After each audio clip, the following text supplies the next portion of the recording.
Olá, tudo bem? Meu nome é Bruno Rios, eu sou sócio e fundador da Erickson Service e esse é o nosso vídeo número 6 sobre o tema portaria remota. No vídeo anterior nós começamos a falar sobre o sistema de alarme, onde falamos sobre cada item que deve ser monitorado dentro do sistema de alarme.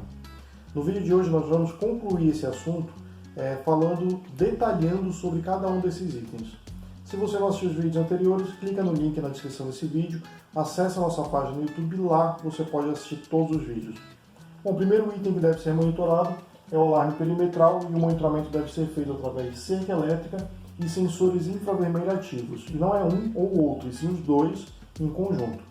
A cerca elétrica deve ser instalada respeitando a altura mínima do muro para a instalação de cerca e também respeitando a distância máxima de eletrificação fornecida por cada fabricante da central de choque.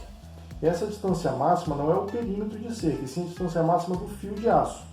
Então, se o fabricante me der uma especificação de 400 metros de cerca de fio de aço e eu for instalar uma cerca com aquela haste com 4 isoladores, aquela convencional, eu vou dar 4 voltas no fio, então eu tenho que dividir esse número por 4. Então eu vou ter um perímetro de 100 metros. Se o meu condomínio tiver mais do que 100 metros de perímetro, eu vou ter que instalar mais de uma central de choque e dividir a cerca entre todas as centrais de choque. Se eu não respeitar essa distância, a central de choque não vai conseguir eletrificar toda a cerca e ainda vai ficar gerando alarme falso na central, o que gera um aumento no fluxo de atendimento. Os sensores infravermelho ativos devem ser instalados em conjunto com a cerca elétrica, então vão ter locais onde vai ter a cerca mais o sensor infravermelho e deve-se tomar um cuidado, dar uma atenção especial nos pontos onde não vai ter cerca elétrica, vão ter só o sensor infravermelho, porque ele deve ser instalado e posicionado de forma que não dê para subir no muro e passar por cima ou por baixo do sensor sem que ele dispare. Se necessário, instalar até 2 pares de sensor para cobrir aquela área. E também não se deve pegar um único par de sensor EVA para monitorar uma área muito grande de muro, ou então ligar vários sensores em série numa mesma zona. Por exemplo, eu vou usar um único sensor para monitorar a frente inteira do prédio, outro para monitorar a lateral esquerda e outro a lateral direita.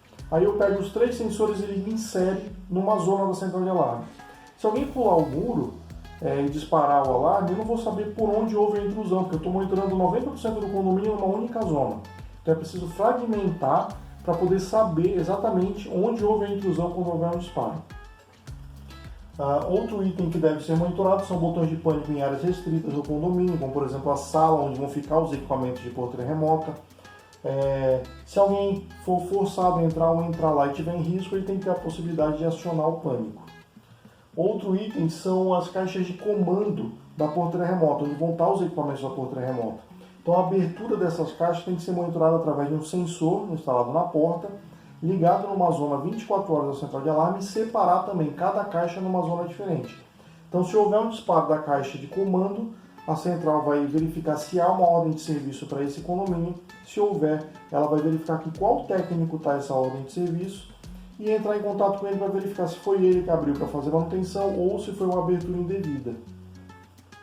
Outro item que deve ser monitorado são as caixas quebra-vidro, que hoje já nem são mais de vidro, existem caixas onde você consegue acionar e desarmar sem precisar substituir o vidro ou substituir a caixa, mas ainda assim chamamos de caixa quebra-vidro. E essas caixas elas são instaladas para poder liberar uma rota de fuga dentro do condomínio. Em caso de incêndio, pane ou qualquer tipo de problema onde precise evacuar o condomínio, acionando essa caixa ela vai abrir todas as portas para poder ter uma rota de fuga. E a instalação dela deve ser feita em locais visíveis, onde o morador consiga visualizar, mas que não tenha acesso pelo lado de fora do condomínio, para ninguém mal intencionado acionar e conseguir entrar no condomínio.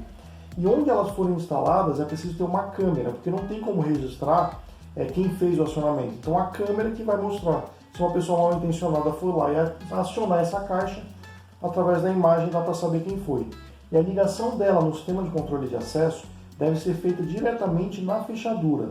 Não deve passar pelo equipamento de controle de acesso, pela controladora, pelo leitor, não deve passar.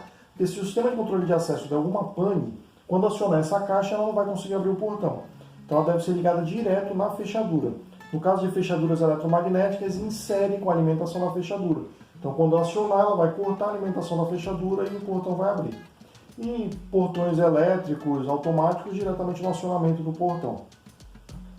E essa caixa também é uma exigência do bombeiro fazer a instalação no condomínio. Outro item são as centrais de alarme de incêndio, tá? Que elas também devem ser monitoradas, claro, quando o condomínio possuir uma central de alarme de incêndio, porque nem todos os condomínios possuem. Então, deve ser monitorada pela central de porteira remota. Só que ainda não existe nenhuma central de alarme de incêndio que já esteja totalmente integrada com os sistemas de porteira remota existentes hoje. Então, para monitorar essa central, tem que ser feita pela central de alarme. Então, vai pegar uma saída auxiliar dessa central, ou então ligar um relé na saída de acionamento de sirene. Tá? Então, quando acionar a sirene, vai acionar esse relé e liga um contato desse relé numa zona da central de alarme. O monitoramento dessa central, além de trazer mais segurança para o condomínio, claro, também é uma exigência do bombeiro. Então, uma outra exigência do bombeiro com relação ao alarme de incêndio é que quem monitore essa central consiga identificar exatamente qual setor do alarme de incêndio disparou.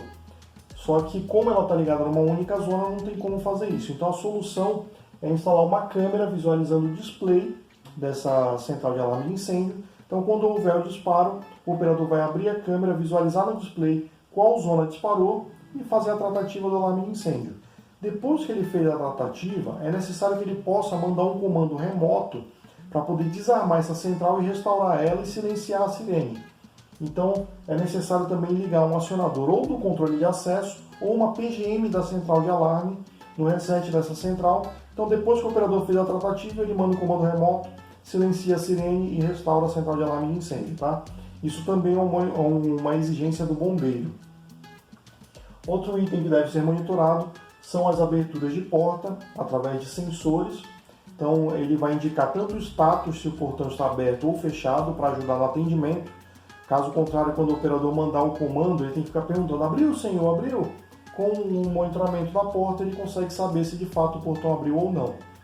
E a instalação das fechaduras eletromagnéticas deve-se utilizar o sensor da própria fechadura.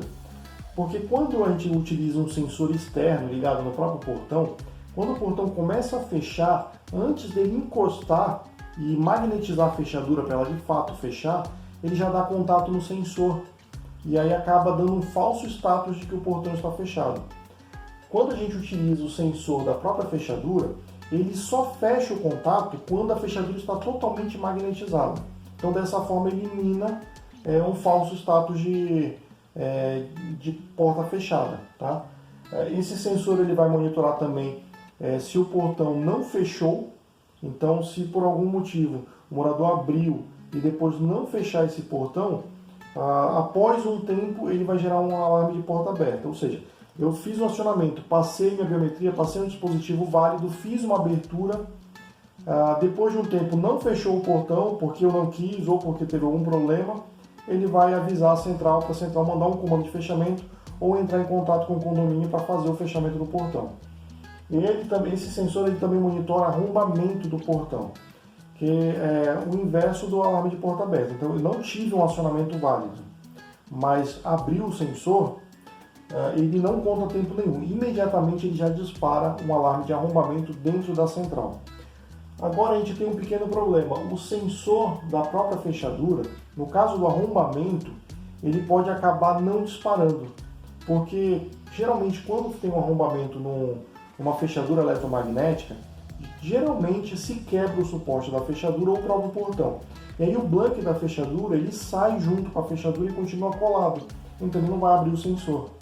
Então, quando tiver fechaduras eletromagnéticas, o ideal é instalar um segundo sensor em série com o sensor da fechadura. Quando você liga dois sensores em série, para você dar o status de portão fechado, os dois sensores precisam estar fechados. Então, preciso fechar o sensor externo e o sensor da fechadura. Mas para eu dar um status de aberto, basta que um sensor abra. Então, se eu arrombar e o blank continuar na fechadura, o sensor externo ele vai fazer a abertura. E aí resolve esse problema. No caso de portões de veículo, micro switch ou o magnético pesado, que é o mais comum. Tá?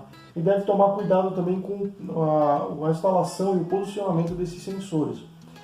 Dependendo da posição, se um vento bater, alguém balançar o portão, ele pode abrir, fechar e gerar arrombamento falso.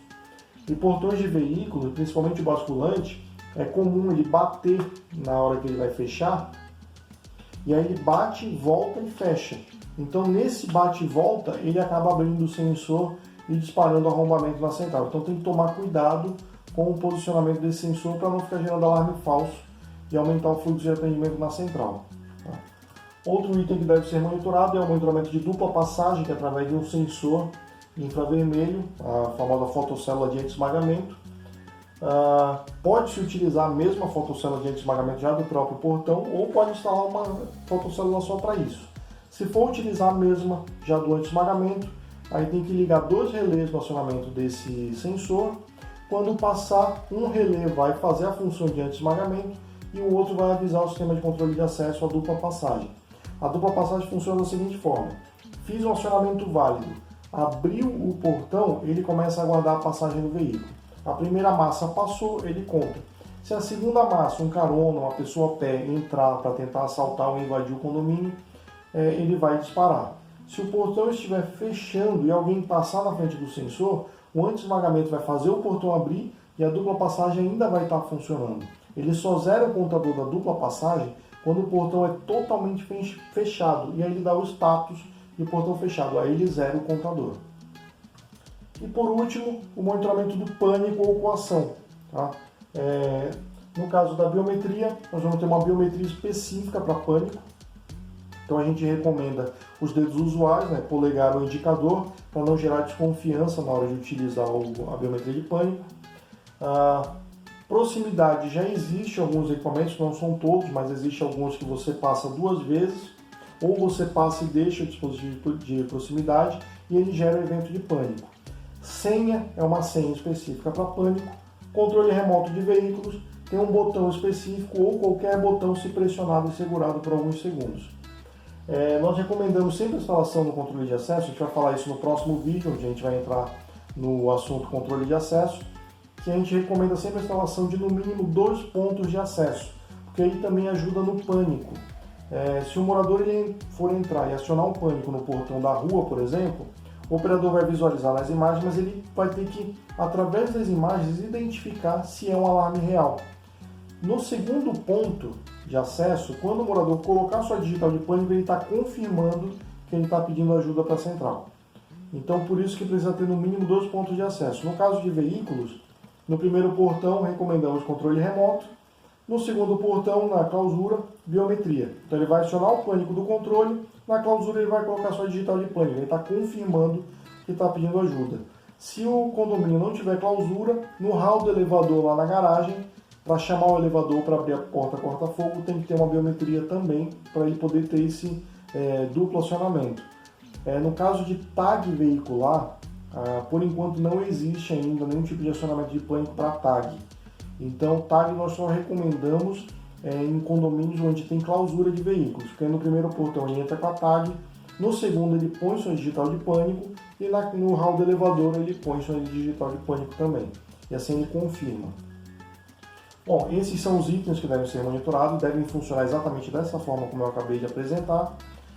Se no seu projeto você não contempla o monitoramento de todos esses itens, ou se você é síndico e no seu condomínio não tem esse monitoramento, não sabe se está funcionando dessa forma, acesse o site www.ryservice.com.br, entre em contato conosco, nós vamos até você, analisamos o seu projeto, testamos a sua instalação e verificamos se ela está adequada, está funcionando de forma correta. E se você gostou desse vídeo, dá um joinha, se inscreve no nosso canal e compartilhe esse vídeo para o máximo de pessoas, para empresas, síndicos, para que possam receber a orientação correta de como a porteira remota tem que funcionar.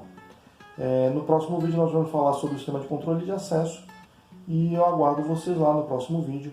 E mais uma vez, muito obrigado pela atenção. Até lá!